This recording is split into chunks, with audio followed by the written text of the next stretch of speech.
Welcome back to Malt Mondays. My name is Paul, and today we're going to be taking a look at Lagavulin 16-year-old.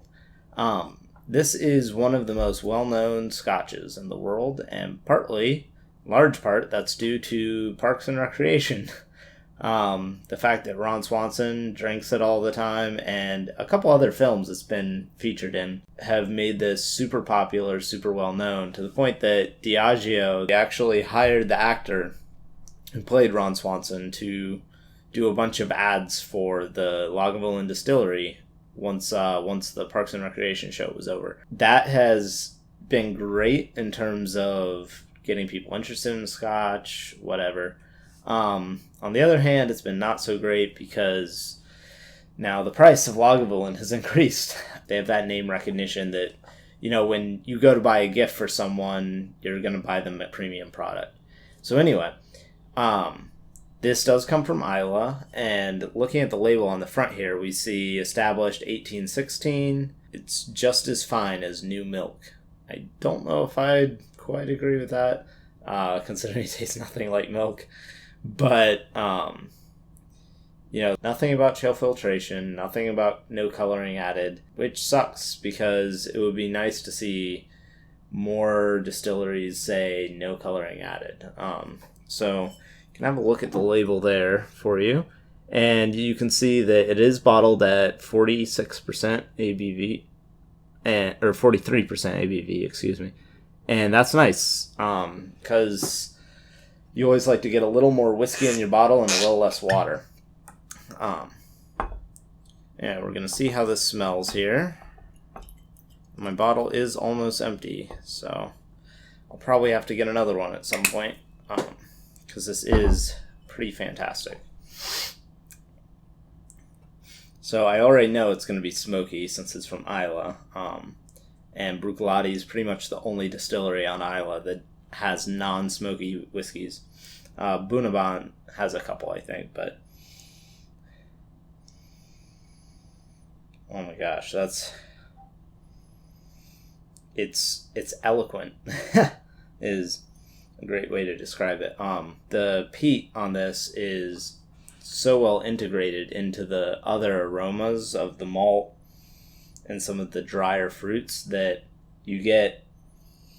Yes, it's immensely smoky, but it's not an Ardbeg smokiness where there's all this smoke and peat and campfire and nothing else. And that's one of the reasons why, this has the popularity that it does, because it has a fullness to it that not a lot of other super smoky whiskeys do. A lot of them rely too much on the smoke to cover up their lack of other flavors.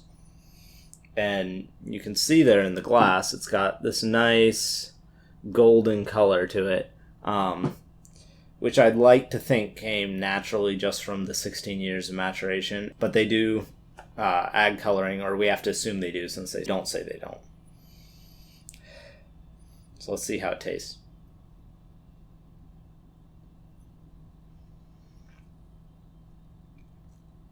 Wow. It covers your mouth in flavor. You get this nice, wonderful honeyed sweetness up front with a little bit of some tobacco, which you get in the nose also.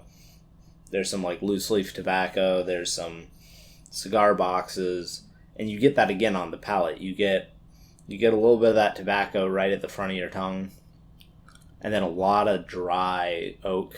Lagavulin doesn't do many other releases. They have from time to time, they'll do a 8-year-old or a 12-year-old special release, but the 16 is more or less their only bottling that's not limited edition or an annual release. And as I let it sit here in the glass, this has opened up. Some of the initial smoke punch is gone. I'm getting more of the fruits and maltiness. Now at $90 a bottle, is it worth that? Yeah, it is. There's not many whiskeys in that range that compete with it in terms of just how balanced it is and how full-bodied it is and how smooth it is. The issue you're going to run into, though, is this is getting a little bit harder to find, so to speak, a little bit more popularity. The price may continue to go up. And once you hit that $100 mark, you start getting into some 18-year-old whiskeys from other distilleries that are just phenomenal. So if you see this at around 90 or right at 90, it's definitely very competitive in that price range. Beats a lot of the other whiskeys there. Especially a lot of the other smoky whiskeys in terms of just how fully developed the flavor is, how balanced it is. But if smoky whiskey is not your thing, stay away from this.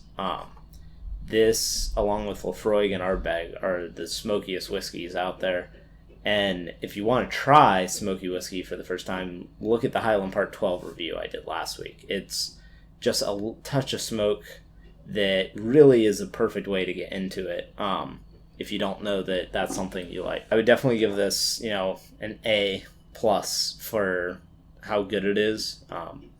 But it is a little more on the expensive side, and it is one of the nicer, kind of more of a special occasion whiskey, so to speak, than have a glass of this every night. Most of us can't afford that. I hope you enjoyed this video, and please like, share, subscribe, and thanks for watching.